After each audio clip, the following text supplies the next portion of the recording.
বোলপুরে প্রশাসনিক সভায় ফের ডিভিসিকে তোপ। ডিভিসির ছাড়া জলে ডুবছে বাংলা।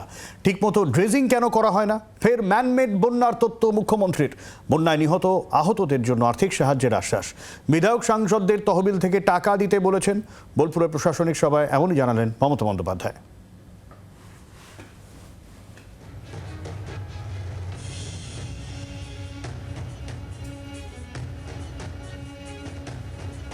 আমরা চাই না সেই অর্গানাইজেশন যারা জল ছেড়ে মানুষ মারে। ডিভিসি তো তৈরি হয়েছিল বন্যা থেকে মানুষকে বাঁচানোর জন্য। 4 লক্ষ কিউসেক মেট্রিক কিউসেক টন তারা জল রাখতে পারত।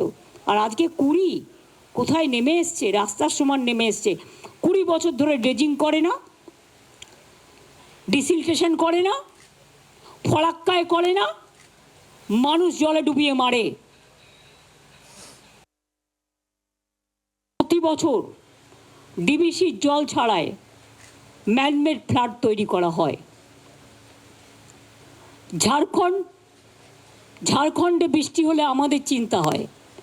বাংলার বর্ষায় বাংলায় বন্যা হয় না। ঝাড়খণ্ডের জলে প্রতি বছর বাংলায় বন্যা করা হয়। আরো কি বললেন মুখ্যমন্ত্রী জানাবে শ্রেয়সী রয়েছেন আমাদের প্রতিনিধি আমাদের সঙ্গে। শ্রেয়সী, একেবারে আমরা দেখেছিলাম যে বীরভূমে কিন্তু জল ছাড়ার ফলে কিন্তু বীরভূমের একাধিক এলাকা, সেই এলাকা কিন্তু বন্যা প্লাবিত হয়েছিল এবং কার্যত কিন্তু মুখ্যমন্ত্রী আজকে তিনি এই বন্যা নিয়ে যে অ্যাডমিনিস্ট্রেটিভ রিভিউ মিটিং করলেন, সেখানে কিন্তু মূল যে লক্ষ্য ছিল সেটা ছিল কিন্তু বন্যা। এবং সেক্ষেত্রে দুটো বিষয়ের উপর তিনি মূল জোর দিয়েছেন, যেখানে একটা যে সমস্ত বন্যা কবলিত এলাকাগুলো রয়েছে সেই সমস্ত এলাকায় যাতে সেক্ষেত্রে সাধারণ মানুষের যাতে ত্রাণ পান সঠিকভাবে।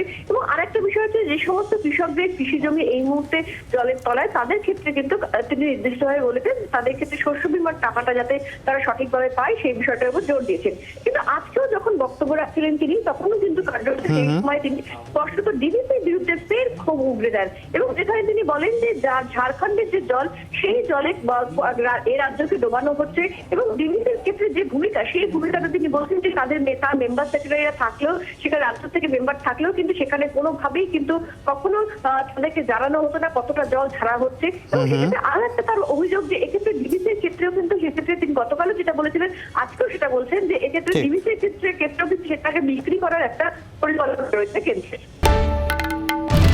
বাংলার আওয়াজ, বাঙালির আবেগ, জি 24 ঘন্টা।